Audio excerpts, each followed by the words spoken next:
ओम नमः शिवाय। आज हम शिव पुराण कथासार का रुद्र संगीता का कुमार खंड पढ़ेंगे। नारद जी ने ब्रह्मा जी से पूछा, हे ब्रह्मन, भगवान शंकर ने पार्वती से विवाह करने के पश्चात कैलाश जाकर क्या किया? उन परमात्मा शिव को किस प्रकार पुत्र उत्पन्न हुआ? तारकासुर वध किस प्रकार हुआ? ब्रह्मा जी ने कहा, शिव जी के कैलाश पहुँचते ही वहाँ महान उत्सव होने लगा। सब देवगण प्रसन्न होकर अपने अपने स्थानों को चले गए। इसके बाद भगवान शंभु पार्वती के साथ देवताओं के वर्ष परिणाम के अनुसार 1000 वर्ष तक विहार करते रहे। कुमार कार्तिकेय की जन्म की कथा। ब्रह्मा जी ने कथा प्रसंग सुनाकर कुमार के गंगा से उत्पन्न होने तथा कुतिकादि 6 स्त्रियों का द्वारा उनके पाले जाने उन 6 की संतुष्टि के लिए उनके 6 मुख धारण करने और कृतिकाओं के द्वारा पाले जाने के कारण उनका कार्तिकेय नाम होने की बात कही। तदनंतर उनके शंकर गिरिजा की सेवा में लाए जाने की कथा सुनाई। फिर ब्रह्मा जी ने कहा, भगवान शंकर ने तुम कुमार को गोद में बैठाकर अत्यंत स्नेह किया। देवताओं ने उन्हें नाना प्रकार के पदार्थ, विद्याएं, शक्ति तथा अस्त्र शस्त्र प्रदान किए। पार्वती के हृदय में प्रेम समाता नहीं था। उन्होंने हर्षपूर्वक कुमार को उत्तम ऐश्वर्य प्रदान किया, साथ ही चिरंजीवी भी बना दिया। तारकासुर संग्राम। इसी बीच देवताओं ने भगवान शंकर से कहा, प्रभु, तारकासुर कुमार के हाथों ही मारा जाने वाला है, इसीलिए ही यह पार्वती परिणय तथा कुमार उत्पत्ति आदि उत्तम चरित्र घटित हुआ है। अतः हम लोगों के हितार्थ उसका काम तमाम करने के हेतु कुमार को आज्ञा दीजिए। हम लोग आज ही अस्त्र शस्त्र से सुसज्जित होकर तारक को मारने के लिए रण यात्रा करेंगे। ब्रह्मा जी कहते हैं, मुने, यह सुनकर भगवान शंकर का हृदय दयार्द हो गया। उन्होंने उनकी प्रार्थना स्वीकार करके उसी समय तारक का वध करने के लिए अपने पुत्र कुमार को देवताओं को सौंप दिया। फिर तो शिव जी की आज्ञा मिल जाने पर ब्रह्मा, विष्णु आदि सभी देवता एकत्र होकर तुरंत ही उस पर्वत से चले दिए। उस समय श्रीहरि आदि देवताओं के मन में पूर्ण विश्वास था कि ये तारकासुर का वध अवश्य कर डालेंगे। वे भगवान शंकर के तेज से भयभीत हो कुमार के सेनापतित्व तारका का संहार करने के लिए रण क्षेत्र में आए। उधर महाबली तारक ने जब देवताओं के इस युद्ध के सुना तो वो भी एक विशाल सेना के साथ देवों से युद्ध करने के लिए तत्काल ही चल पड़ा। उसकी उस विशाल वाहिनी को आते देख देवताओं को परम विस्मय हुआ। उसी समय भगवान विष्णु आदि संपूर्ण देवताओं के प्रति आकाशवाणी हुई, देवगण, तुम लोग जो कुमार के अधिनायक में युद्ध करने के लिए उद्यत हुए हो, इससे तुम संग्राम में दैत्यों को जीतकर विजयी होंगे। ब्रह्मा जी कहते हैं, मुने, उस आकाशवाणी को सुनकर सभी देवताओं का उत्साह बढ़ गया। उनकी युद्ध कामना बलवती हो गई और वे सब युद्ध के लिए आ डटे। इधर बहुसंख्यक असुरों से घिरा हुआ वो तारक भी बहुत बड़ी सेना के साथ वहां आ धमका। भयंकर युद्ध होने लगा।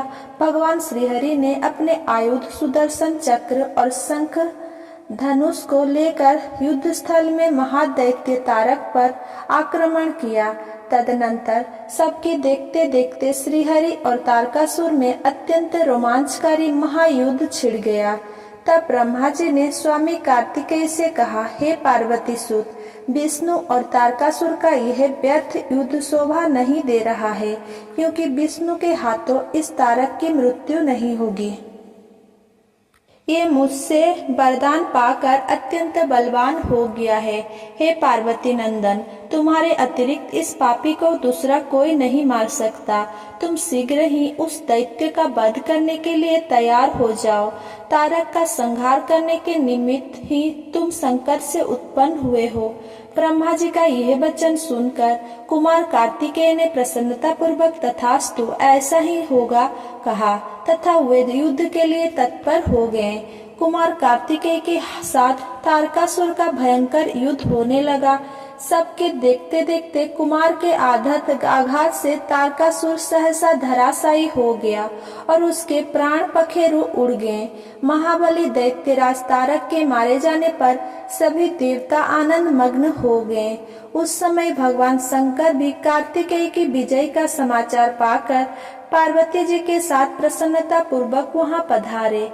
स्नेह से युक्त पार्वती जी परम प्रेम पूर्वक अपने पुत्र कुमार को अपनी गोद में लेकर लाड़ प्यार करने लगी।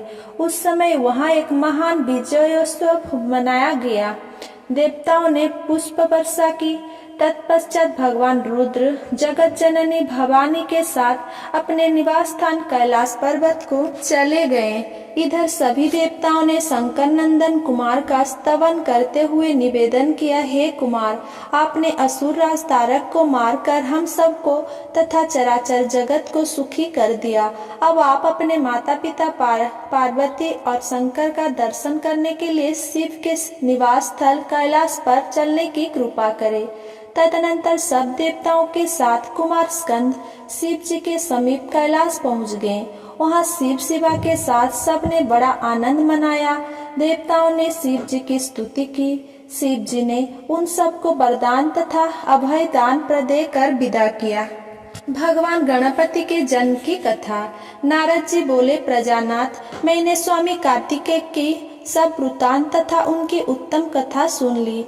अब गणेश का उत्तम चरित्र सुनना चाहता हूँ। ब्रह्मा जी बोले, हे नारद, एक समय पार्वती के मन में ऐसा विचार आया कि मेरा कोई एक ऐसा सेवक होना चाहिए जो परम शुभ, कार्य कुशल और मेरी ही आज्ञा में तत्पर रहने वाला हो। यह विचार कर पार्वती देवी ने अपने शरीर के मैल से एक ऐसे चेतन पुरुष का निर्माण किया जो संपूर्ण शुभ लक्षणों से संयुक्त था।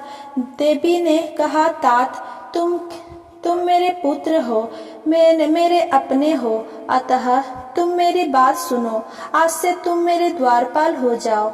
मेरी आज्ञा के बिना कोई भी हठ पूर्वक मेरे महल के अंदर प्रवेश ना करने पाए, चाहे वो कहीं से भी जाए, कोई भी हो।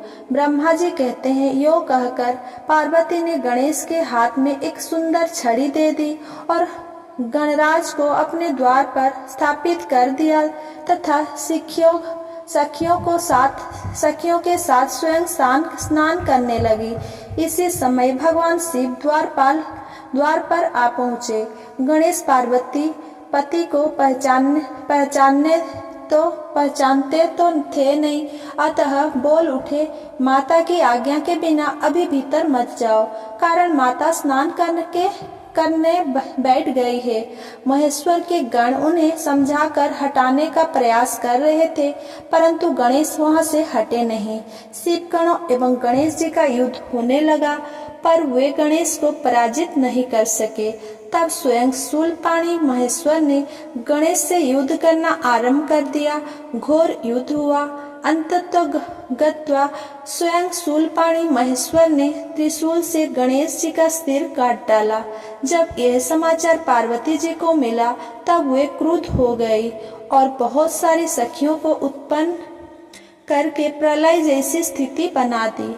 ये देख देवर्षियों ने भगवती को प्रसन्न करने के लिए प्रार्थना की तो भगवती परम्बा ने कहा, यदि मेरा पुत्र जीवित हो जाए तो सब ठीक हो जाएगा। भगवान शंकर के आज्ञानुसार शिव गणों ने उत्तर दिशा में एक हाथी का सिर लाकर उस धड़ में जोड़ दिया।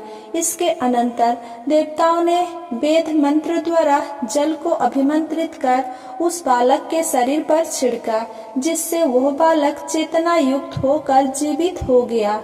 अपने पुत्र को जीवित देखकर पार्वती देवी प्रसन्न हो गई और उन्होंने हर्षती से उसका मुख चुमा और प्रेम पूर्वक उसे वरदान देते हुए कहा, अब से संपूर्ण देवताओं में मेरी अग्र पूजा होती रहेगी और तुझे कभी दुख का सामना नहीं करना पड़ेगा।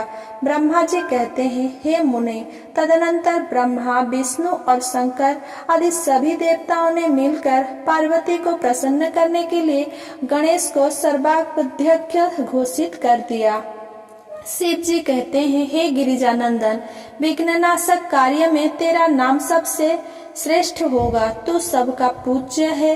इतना कहने के पश्चात महात्मा शंकर गणेश को पुनः वरदान देते हुए बोले, हे गणेश्वर, तू भाद्रपद मास के कृष्ण पक्ष की चतुर्थी को चंद्रमा का शुभोदय होने पर उत्पन्न हुआ है, इसीलिए उसी दिन से आरंभ करके तेरा उत्तम व्रत करना चाहिए।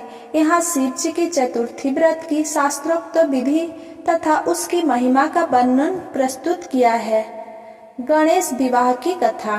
कुछ समय बीत जाने पर एक दिन शिव पार्वती के मन में यह विचार आया कि हमारे दोनों पुत्र विवाह के योग्य हो गए हैं।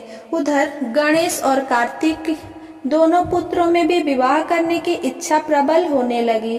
पहले विवाह हमारा होना चाहिए, दोनों में यह इच्छा व्यक्त की।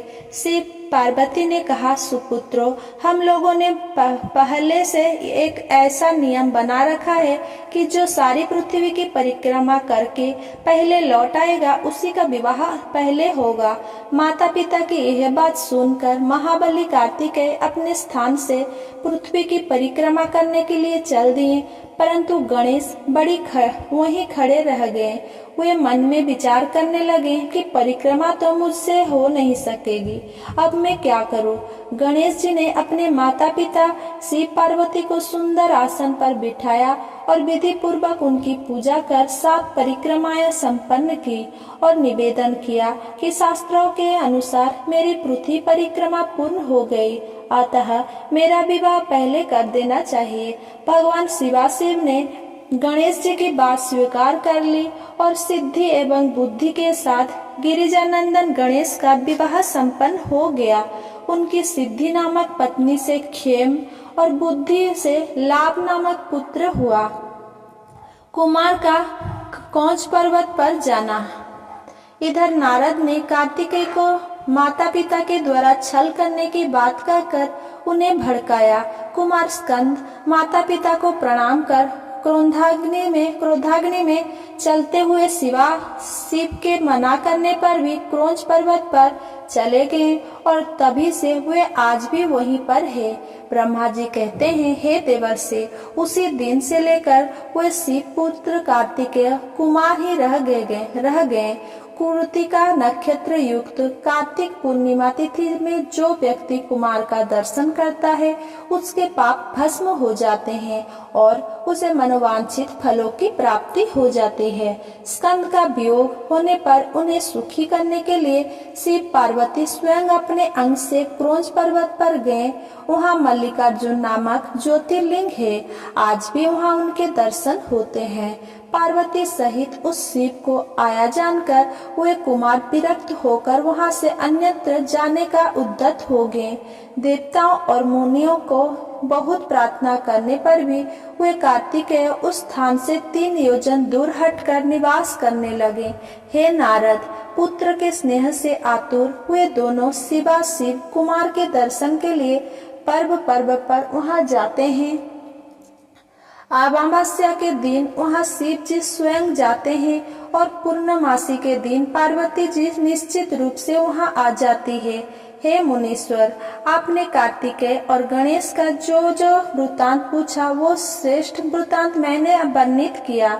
इस प्रकार रुद्र संगीता का चतुर्थ कुमार खंड पूर्ण हुआ। अगर मेरा ये वीडियो आपको पसंद आया हो तो मेरा वीडियो को लाइक, कमेंट, शेयर करें एंड मेरा चैनल को सब्सक्राइब करें। धन्यवाद।